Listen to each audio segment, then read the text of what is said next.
讲讲一句台语有意思。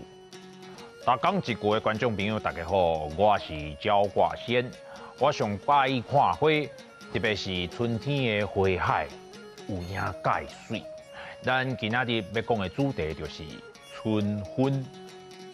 春分汉字写作春分，罗马字写作此温春、好温分。春甲分拢是第一条。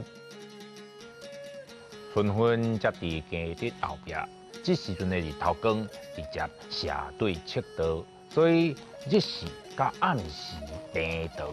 等春分一个过，日时的时间就会比暗时较长，天气嘛会愈来愈烧热。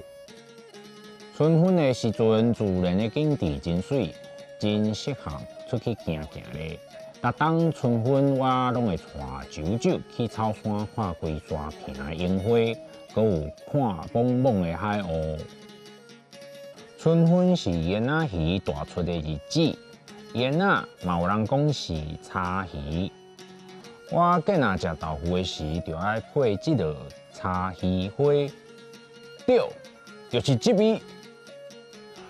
俗语讲春分落雨，落到清明，意思是春分到清明这段时间，定定会落雨，大家出门就要会记得打雨伞，才袂压着雨。春分的前后，无论是湿度、温度，拢真适合植物生长。